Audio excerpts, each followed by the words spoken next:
And this hangout is live. Konnichiwa, bitches. This is the commish coming at you with the fourth episode of the critically acclaimed Ultimate Man's League podcast.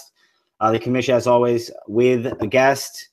Today we have the owner of the Dad Punchers, Mr. Joe Nusca. Joe, thanks for joining us. How you doing?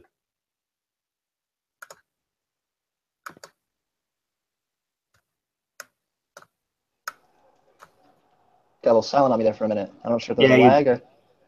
You did, but I apparently I have to manually increase your volume when I use the mute button. So there we I go. probably won't use the mute button. Technical difficulties. Anyway, Joe, thanks for joining us. We'll get to your team in a little bit. A little thing that we did differently today, guys, is I didn't do the power rankings this week. Joe did. So you're going to get a little bit of a different perspective on that. A dumber perspective, if you ask me. But, you know, it is what it is. We'll go ahead and we'll start with some week 3 recap. As always, I will turn on my screen share so you guys can see some statistics instead of my face. And it's going to bug out for a second.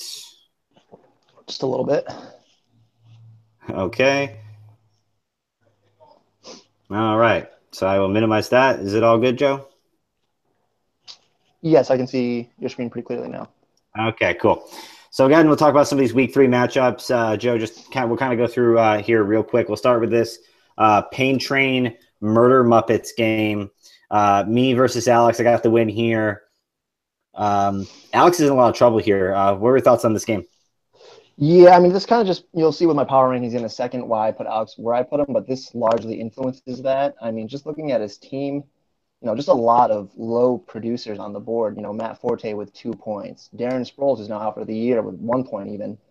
You know, just nothing there for his running backs, or it's just kind of here and there for the players who did produce, you know, the ones that you do expect, but just wasn't really there. Yeah, it wasn't really there for Alex as he falls to 0-3, and the Muppets are up there at 3-0. We'll move on to Steve versus Queef Wellington. Now, Carlo's one of the better teams in the league, but he ran into a what happened here, Joe? Yeah, no, I mean, pretty much he just made him suck his dick. I mean, Carlo's still better teams in the league. I think Steve just had one of those weeks where, you know, he was firing on all cylinders. You know, Dalvin Cook had a good game. Jordan Howard, I mean, I think if he can stay consistent, you know, obviously not going to be producing 31-point games every week, but if he can get even just half of that, you know, an average of that every week, I think Steve's in, you know, a lot better position. Good spot. Yeah, I think this is probably just a blip on the radar for Carlo rather than something to get worried about. I mean, Steve would have beat anybody this week. Let's talk about last week's game of the week. Toad Point Trippers, Fozzie fullbacks. Trippers improved to 3-0. Fozzie fullbacks, 1-2. This game wasn't, you know, didn't really just satisfy me as much as I hoped it would have. But I mean, yeah, Kevin's team just continues to dominate. I mean, that's all you can really say about that. Connor, anybody wouldn't have stood a chance against him. So, yeah, you got yourself with a 200-point game here, 2 in the same week for the first time all season. Really great performances from Chris Thompson, from Dak Prescott. I don't know if you watched the game last night. Dak Prescott was dealing out there. How about Connor getting Ryan Griffin to score a touchdown, get 17 points off the waiver wire? Yeah, I thought that was a good pickup, honestly. Yeah, it was. Watson seems to like going to him a lot. Moving on to the next game, Deshaun Watson seems to like going to Ryan Griffin a lot. Yeah, I mean, he's a rookie quarterback, so. White Sharks, D's, Nate's. Adam prevails 135-118. Adam 2-1, Nate 0-3. Is this trade really starting to catch up with Nate? Is his team cooked? Yeah, no, I think so. Sorry, Nate. I said I wasn't going to talk shit about your team, but I mean, outside the QB position, there's just nothing that really stands out to me. I mean, Brandon Marshall had a good week last week, but that's few and far between. I don't expect that to be a, you know, every week or every other week type of thing. I think it's just going to be here and there with him. But other than his quarterbacks, there's nothing really consistent on that team. I think honestly, it's only a week. It's only, you know, we're only 3 weeks in now, but Nate's got to think long and hard about maybe flipping some of those quarterbacks for some prospects. Yeah, no, I agree. It's like, you know, I'll let you borrow Tom Brady for the rest of the year for, you know, a young wide receiver or something like that. Just anything other than, you know, what's the fifth string on the Cardinals running back? Yeah, Kerwin Williams. Yeah, or whatever he is. he's their kick returner. It looked like last night. But yeah, it's like Tom Brady still got a lot of value in this league, and I think that Nate can improve. Adam's surprisingly pretty strong this year as well. He's got some good players on his team, and he another thing, he's been consistent. I mean, he's not putting up like crazy good numbers. He's not in the 150s or anything like that, but he's putting up enough to where he's winning these games, and I think that's going to kind of keep him driven, and that's going to work. Yeah, I think it'll keep him out of the toilet seat. You have exactly. Petersburg Penguins versus Team Manbear Pig in the Battle of Unbeatens. Tim comes out on top, 147, 112. Tim's just got the better team, no?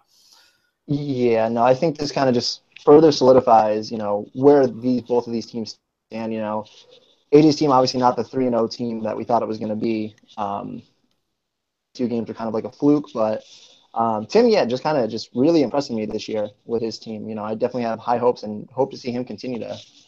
Yeah, and Larry Fitzgerald is a savage, by the way. Some of those catches he was making in that game were incredible. Yeah, it was pretty crazy. Pat versus Doug Sr. in a matchup of some pretty disappointing teams, really low scoring. These teams got to get right. We'll talk about them more later, but this was just a shit show. Nobody showed up to play with the exception of Tyrod Taylor. We'll move on. This game was nothing to see here, folks. And then finally, we'll go to the Dad Punchers versus the Compton Cookie Snatchers. Joe, on Thursday night, what happened? I got to be honest, man. This is kind of like when I played you week 1. Once you first had those 3 players that put up like 95 points, I knew it was over. After seeing Todd Gurley and Sammy Watkins' production, I thought, honestly, I had this game in the bag. But, I think this is what's really proving that Ray's team can be a playoff contender.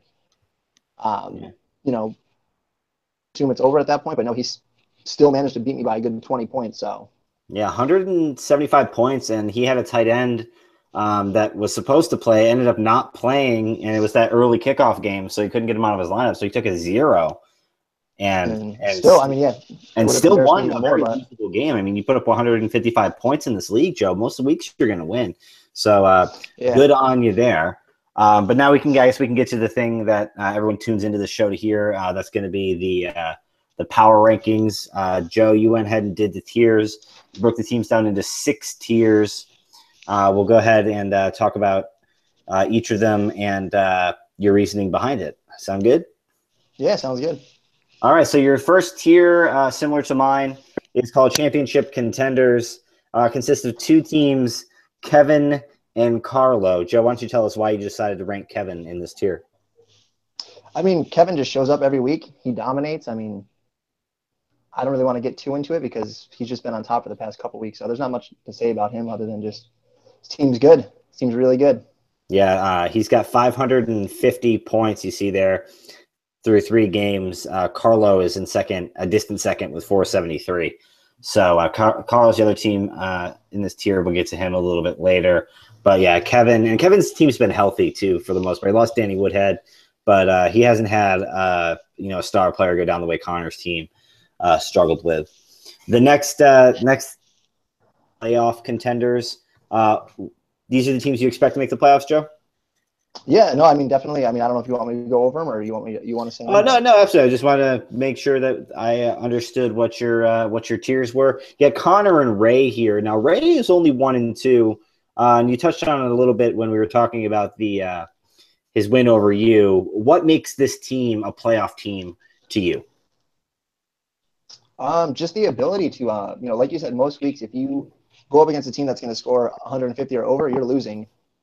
And, granted, that was his first win, but even looking back at his last 2 games, I mean, I think last week he only lost by like a point or something like that. And the week before, I think it was maybe 20 points, so not his greatest game. But I think this can be a turning point for Ray. As long as he continues to manage his team well, doesn't get hit with too many injuries or anything like that, I think this team can definitely have a legitimate shot. Yeah, I agree. One thing Ray's got to do a better job of, and I think Connor and I might have touched on this last week, he's got to turn the bottom of that roster over more. Yeah. Like Nick Boyle, Max Williams. Like, you don't need to be carrying 2 shitty tight ends from the Ravens, Go ahead and get rid of them. Maybe even Tyler Higbee. Just all these junk tight ends. I understand the thinking of if I have a bunch, maybe one will work out. But Ray's got he's got running backs, he's got wide receivers. Go get one. You don't need to sit here and mess around with these guys.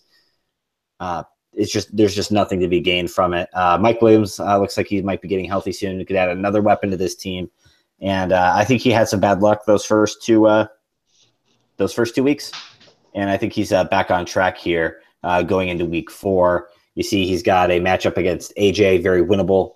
I expect Ray to be back to 500 next week. Yeah, no, I agree with that. Sorry, AJ. We'll get to that when we pick the games a little later on. We got the next tier is playoff hopefuls.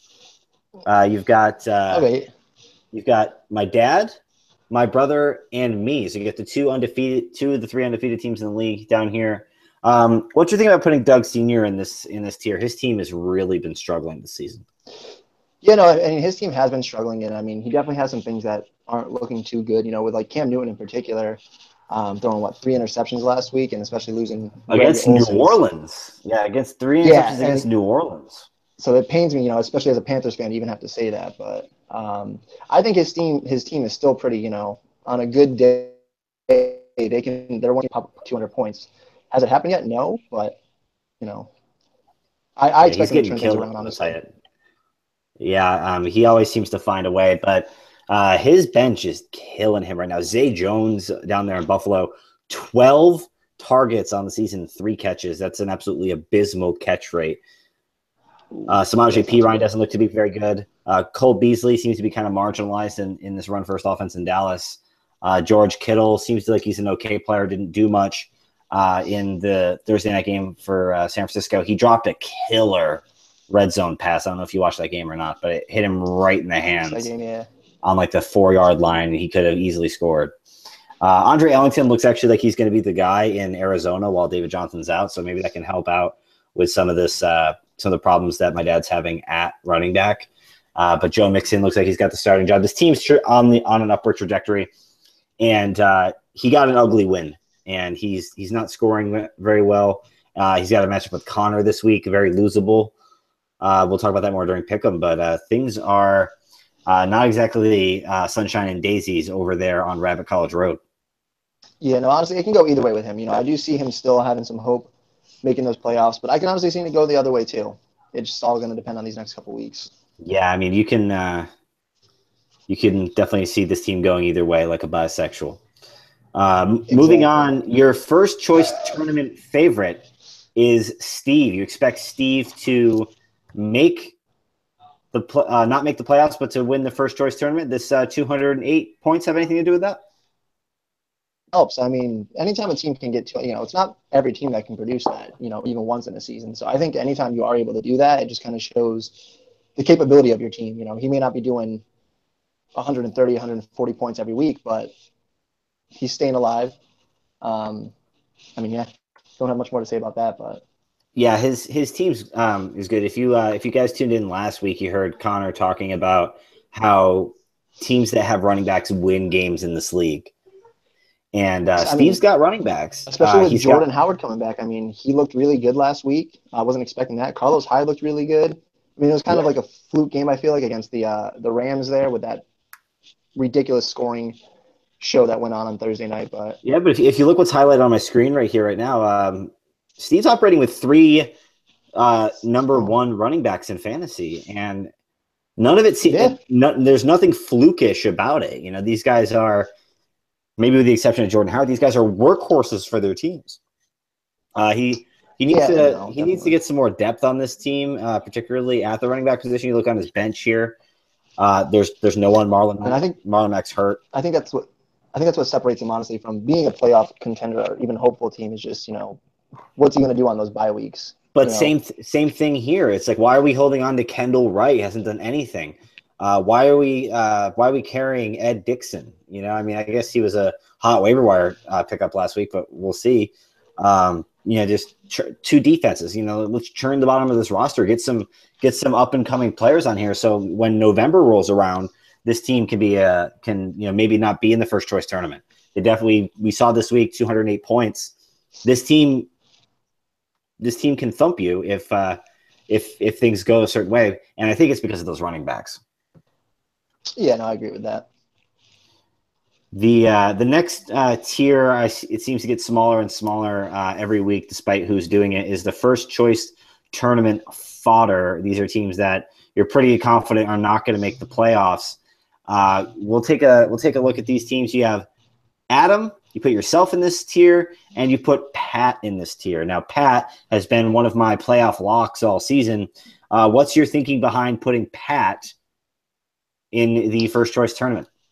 I mean, definitely Pat has been, he's one of the more in the middle when it comes to scoring. It's not the highest, but yeah, he's just right there. But I mean, just coming with that 1 and 2 start, I think there's some games in there that he could have won in the beginning of the season. So, I mean, he could turn it around still. He definitely has plenty of time. But I just think with the starts that some other teams have had, I think it's kind of put him in a worse position. Yeah, he's a little behind the 8 ball, being 1 and 2 in a good UML. This is a good year for the league. Lots of teams are competitive. And Marshawn Lynch had a bad week. He's not been great. He's been okay. Lamar Miller looks like he's ceding more and more of his workload to Deontay Foreman every single week. And Foreman looks good running out there behind a crummy offensive line. But one thing I want to highlight here is that that Washington pass offense looks pretty lousy, and you see Jamison Crowder kind of struggling because of it. And it's been the same thing with Terrell Pryor. He hasn't been very good either. So that could end up really hurting this team. But I expect this team to be better than it is right now. But I mean, at a certain point, you are what your record says you are. Yeah. So we'll see with him. I mean, like I said, I can see Pat turning it around, but as of right now, I mean, first choice tournament is kind of just looking like where he might end up at. Sure. What about? And the final tier, if you haven't heard your team's name said yet, I am sorry, but this is the Squatters. Teams doing anything they can to avoid the toilet seat, and it has a new member this week. Nate is back. AJ's back. Can't get any respect. And Alex joins the tier. I had him as a playoff lock in week 1. Joe, why is Alex a contender for the toilet seat? I think the numbers speak for everything. 0 and 3, the lowest producing team week in, week out. Lowest scoring shit on Alex, but it's gonna really need to turn it around. I mean, to even improve from there. Aside from Nate's team, I mean, it could go back and forth between them for being, having the worst record at the end of the year, but. Yeah, it went from bad to worse this week, though, with Darren Sproles breaking his arm and tearing his ACL on the same play. I don't even know how you do that. I didn't think that was possible, but yeah, right. Matt Forte's nicked up. If Deontay Foreman can continue taking more of this role from Lamar Miller, that might be enough to keep him away from the toilet seat. But you just looking at his roster sheet, you can see the problems with this team. Third-ranked quarterback, fifth-ranked wide receiver, first-ranked tight end, third-ranked tight end. But then you have like the 113th ranked wide receiver. Your running backs are in the 40s. This team is very imbalanced. And next year, with another injection of talent, this team could be a contender. But as of now, like when you're 3 weeks in with this team, with these studs on your team, and they've hit, some of them have hit. And if you still suck, Doug, it's like he got a piece of toast and didn't get enough peanut butter to spread it around the whole slice of toast. I mean, he's only getting probably just the middle with his spread right now. Yeah, Joe. Thank you for that. Thank you for that wonderful simile. But the thing is, though, if Alex admits this, and Alex is notorious for not admitting this, but if he gets to week 6, week 7, trade deadline starts approaching, and he's 1 and 6, he's 0 and 7, he's 2 and 5. Make some trades. Rob Gronkowski could help a contender win. Yeah, I mean, he's got the players where he can shake it up a little bit and, trade one of those people, like you said, like a Rob Gronkowski, and pull in at least a couple of good, decent players to fill out that team a little more. Yeah, and he has Martellus Bennett and Jason Witten that can, that'll win tight end for him most weeks, I'd imagine. And but this team's in a lot of trouble right now if he doesn't get things going. But that'll do it for the power rankings. If you have a problem with it, hit Joe with it. His phone number is listed in the yellow pages. Catch me on Twitter. Catch him on the Twitter. You want to give your Twitter handle? Joe Nusca. At Joe Nusca. At Joe Nusca. So we'll go ahead and we'll talk about the week 4 matchups looking ahead. Some teams need to win some games. Some teams have some easier matchups than others. Why don't we go ahead and start with Suck My Ditka versus D's Nate's. Hang on, I'm pulling it up on my screen right now. Steve currently favored by 23 points. Yeah, no, I definitely think Steve is going to be walking away with the win this week in this game here. It's you never know. I mean, Nate could always has the possibility to come around, but I just don't see it. I mean, if Steve can get the same production out of Jordan Howard or even close, or any of his running backs for that matter, Nate just doesn't have the players to compete with that. Yeah, if you look right here, I mean, these little red check marks say it all. They're all on Steve's side of the ledger. Yeah. Nate will have a good waiver claim. There's not really much out there this week, but if he gets a valuable player out there, we can see, we'll see what happens. But just looking at this, I don't see any way Steve doesn't come away with the win. And that'll put Steve at 2-2. And if you look right here, this is one of my favorite tools of the ESPN client. You see here that they had 1 week where they were pretty close, but Steve's been well ahead of Nate all 3 weeks, especially last week. If it was Twitter, he'd be trending, Yes. So I'm going to go with Suck My Ditka as well, and we'll move on to the next game. Next game is going to be the White Sharks versus the Toad Point Trippers. Kevin favored by 24 points, which is less than I would have imagined. Joe, is there any reason to think that Adam's got a shot? No, there's no reason at all. Sorry, Adam, but especially with Le'Veon Bell finally getting the production that we've been expecting from him all season last week, that just helps Kevin even more. And he was already doing okay with without his 20-point game. So yeah, it's and T.Y. Hilton as well. Actually, I'm interested. Yeah, it's nice that Jacoby Brissett's an actual NFL quarterback versus Scott Tolzien, who's not. Yeah, as we saw in week definitely. 1. But looking down at the score chart, I mean, this is as bad as it gets. Those lines are almost parallel, Doug. Yeah, they're never going to touch. They are never going to touch, and they're going in opposite directions. Adam's team is much improved over what it's been in previous years, but he's walking into the Lions' den this week, and I definitely have to go with the Toad Point Trippers to get the victory. Agreed. Moving on to the next matchup, we're going to see Queef Wellington versus the Long Bushes. A couple decent teams, but another wide spread here. Carlo projected to win by 22.5 points. Is that too much of a spread, Joe? Do you think it'll be closer than that? I do think it is. I think Pat has some good matchups coming up next week. I'm looking at a different team, but with Phillip Rivers, I think he kind of crapped the bed last week. But same with Marshawn Lynch, and they're going against Denver this week. But I think he does have some opportunities where he can capitalize on them, such as Phillip Rivers playing Philadelphia. And I think LeGarrette Blount is actually, especially with Darren Sproles going down, I think honestly he could get a lot more production out of him as well. Yeah, they seem to be and close the gap a little bit.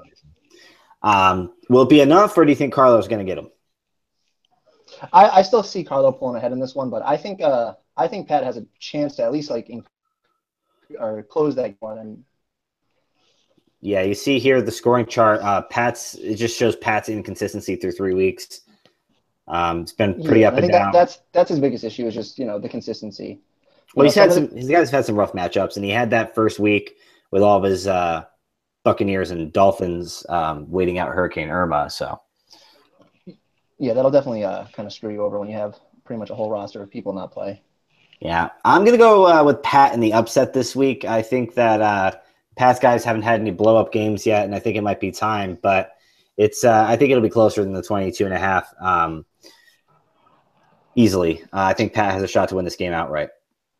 Yeah, I agree with that. I mean, especially, I didn't even see this one, but Alex Smith is playing Washington. I mean, so could be, Kansas City has just one of the number one offenses right now, so I'm expecting him to put up some big points as well. Nice. Moving on to another interesting matchup. My dad versus Connor, battle of two teams that I would expect to be better than 1 and 2 at this stage. Connor is favored by only 5 points. Who you got, Joe? This one's kind of tough. I do have Connor in this one, though. I think last week sparked Ezekiel Elliott's return back to form.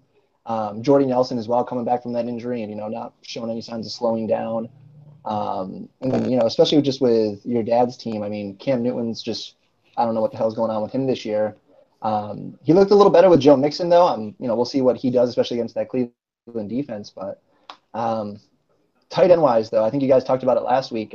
Julius Thomas just isn't doing much this year. And Jimmy Graham, I mean, we'll see what happens with him. He's kind of a toss in the air.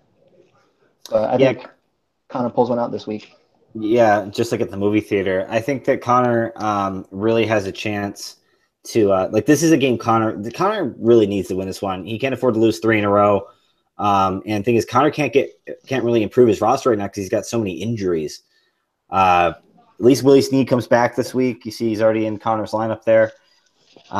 This is going to be a tight one. You look right here, it's just the flat line of the Rampage down there.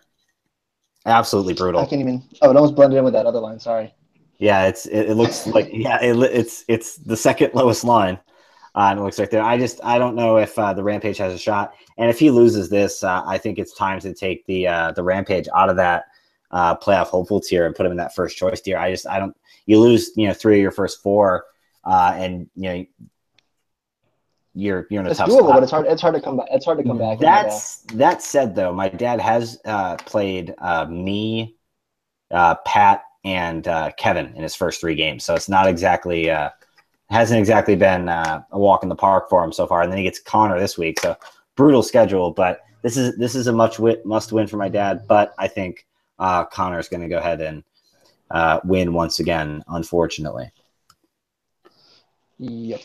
We'll move ahead to AJ versus Ray. Yeah. Ray favored by 22.5 points. Is there any reason to think that AJ can pull off the upset? No. I see Ray walking away with this one this week. He's pretty easily, honestly. I think the line on this is actually too narrow. I think Ray's team is really hitting his stride. Stephon Diggs is a certifiable stud. We haven't seen a big game from Michael Thomas yet. Russell Wilson's finding his stride, plays in Indianapolis. I think Ray's going to beat him by 50. I think this is going to be a bloodbath of between 2 teams that are just not on the same playing field. The records might look like they are, but this is going to be a killing. Or you look at the you look at the chart. So. You look at the chart, and AJ's got a better record than Ray, but he's never even come close to his scoring total. So yeah, and I mean they're not even close. So yeah, let's go. Ray gets the win this with week. a big win. And the last one before we get to the game of the week, Joe, is one near and dear to your heart. Dad Punchers, Pain Train. Joe, you're favored by 10.8 points. Is that enough? And I think this is a game, honestly, I do have myself favorited. But I can see this game going either way, honestly. I think I'm still waiting to see a little bit more consistency out of my team first. I've been pretty fortunate with, Todd Gurley having some really good games these past 3 weeks. But other than that, there's really no one that stands out on my team as, like you guys have said in previous conversations, a superstar, even, resembling anything close to that. Carson Palmer's been up and down all year. Yeah, I mean, there's nothing much, tight end wise, Eric Ebron's really only had 1 good game this year, and Antonio Gates has just been pretty much lackluster. So Alex definitely has a chance to capitalize and at least move to 1-3. I can totally see that within the realm of possibility. Yeah, I mean, if his guys all hit, he has got a chance to beat you, but he's going to struggle to just even field a team this week with all those injuries at the running back position. I'm gonna go with Joe here, the chalk pick here. You look at the scoring chart; he hasn't come close to you either. You had a really shitty week 1, and you still outscored him by like 20. So yeah, we won't talk about that. Yeah, it's a really rough go of it for Alex. If he loses this game, he can pretty much start building for the future. You can't he's lost some really winnable games, and I think he's gone back to the Alex of old way of building his team with old superstars instead of young up and coming talent. And you see what happens when you build your team like that. When you recruit from the retirement home. So. Yeah, that's true. And then finally, we get to the game of the week. Undefeated Murder Muppets 3-0 against the 3-0 Petersburg Penguins. Petersburg Penguins favored by 5. That's obviously pretty close. Who you got, Joe? Game of the week. This one, I mean, I'm pretty interested in this one. I think honestly, I see Tim pulling out this week though a win. Sorry, Doug. Okay. I mean, just Joe, looking at I gotta stop you right there. My brother's got like 5 kids. He's never pulled out in his life. Okay. So. Below the belt there on that one. Go ahead, Joe. I think Leonard Fournette's, really turned into a good rookie running back this year, and Jacksonville has no problem, giving him the ball. Montgomery's been looking pretty good. Jamal Charles had a pretty good game last week, so we'll see if he can do that again against Oakland. I don't foresee it. But then you also got Larry Fitzgerald, who's going up against San Francisco, and so he's just got a lot of good matchups this week. And then looking at your team, I mean, your team has been producing, but it's really been kind of focused around the same players, Kareem Hunt, Tyreek Hill. So I think for you, in order to pull out a win from this game, you got to get a little more production, like people like your Hunter Henry, who's been, put up goose eggs week 1 and week 3. Yeah, he's been a weird guy because he was really great week 2, but yeah, he looks. Honestly, when I first saw that, I almost wanted to send you a trade offer for him, but then I kind of reconsidered it. I'm glad I did once I saw his lackluster performance last week. Yeah, it's been great. But that said, though, Tim's tight ends haven't been great shakes either. The big advantage Tim's got in this game, I'm going to say, is the quarterback position. I got a couple of bums out there, and there's no other way to put it. You won't trade me Trevor Siemian for a reasonable price, so I'm kind of just stuck playing with Hoyer and. You got to know what you're worth, Doug. And the bums on the. Imagine if I had Case Keenum or Jacoby Brissett last week, it would have been all set. Yeah, you would have been pretty good then. But we got some Gardner on Gardner crime here. One of these teams, Joe, is going to be 4-0. Would you have imagined that before the season? I would not have. But I think that's pretty cool. I think it's in years past, the league's always been the same. It's almost been like the tiers always have remained the same. This is like the first year where you can call it one week and it can just completely flip it around the next week. You never really know who's going to be where. So I think this is a good example of that. Yeah, and if someone else does a fire sale, it'll be even more competitive because it redistributed a lot of the talent that was on that team I had last year onto other teams, and I've been karmically rewarded. I don't think my team is as good as it's been playing. We're only, I think, 6th in scoring in the UML, which is fine, but usually you're not going to be 3-0 at that point. I do think I'm going to win this one. I think my brother's team is not particularly great. And Kareem Hunt is he's just dealing this year. He has multiple touchdowns. He's the number 1 running back in fantasy right now. That's pretty much all you need to say. Yeah, 45, 25, 25. He's been great. So kind of reminiscent of when I had Arian Foster a few years ago. A good running back that runs really well because of his vision and balance, and that's exactly who he is. You look at the scoring chart. The Penguins have been pretty consistent. I've been a little up and down, but we're both undefeated, and both these teams are looking better. But I got to go with the Murder Muppets. Always pick myself. You got to look out for number 1. Always bet on red in this case. So that'll do. Let's do a quick rapid fire for the week 4 matchups here, Joe, just so everyone can get us on record of who we're picking. We'll go with D's Nate, Suck My Ditka. Who you got, Joe? I've got the Suck My Ditka. Yeah, Steve as well. Man Bear Pig, Cookie Snatchers. I'm going Ray. I'm going Ray all day. Pain Train, Dad Punchers. I gotta take the Punchers in this one. Yeah, I know Alex isn't a dad, but I think he's gonna be getting dad punched this week. All in agreement so far. Queef Wellington, Long Bushes. I'm gonna take Pat in that one. I think he can win that one. You can expect a Queef all over those bushes this week. Yeah, Queef versus the Bush, the most disgusting matchup of the year. For real. I got Connor over my dad in that one, and then I'll take Kevin over Adam, and I'm gonna stomp my brother. So those are the picks. Joe, last part of the show is going to be some bold predictions. Why don't you hit us with some? Why don't you hit us with a bold prediction or two? Huh. I gotta think about this for a second. Oh, look at it. You're finally back. You were gone for a little while. I didn't have any video access to you. I'm so sorry. Yeah, I missed it. I gotta think hard and long about this one. Hard luck. Exactly. I mean, I guess the only bold prediction I do have going into this week, the only one that I can really just be something that we wouldn't expect is possibly Pat's team beating Carlos' team. I know it's a long shot, but that seems like the most craziest thing that could happen. I think it's in the realm of possibility for Pat. I don't think it's going to happen, but if I have to make a bold prediction, I'm going to go with that. All right, that's not very oniony, Joe. That's not a very big onion hanger.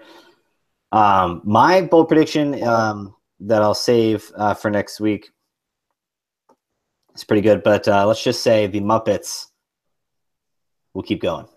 These Muppets, man.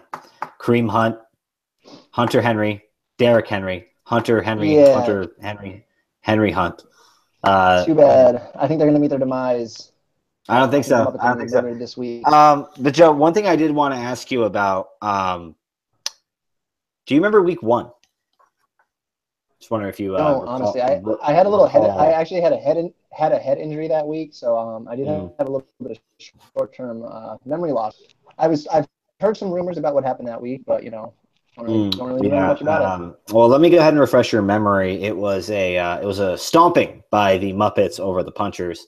You had no chance. You're kind of like the Panthers in the NFL that week. Like the team. Yeah. People think you're going to be good, but then you get stomped by the Saints. I think it helps too when you have 3 players on a Thursday night who put up a combined 95 points or whatever it was. I don't know. I seem to remember a certain team having 2 players put up like 60 points on a Thursday night, and they still found a way to lose the game. Yeah, it's doable. We get it. Yeah, it's doable. Joe, thanks so much for joining the UML podcast. Hopefully, we'll have you on again soon. Thanks for having me. The line is forming here to be on the show. So if you want to be on the show, please reach out to me. I know guys always say they want to, but then the day comes and I end up having to settle for Joe instead of somebody else. So until then, this is the commish signing off for Joe Nusca and for the rest of the UML. Until next time, konnichiwa, bitches.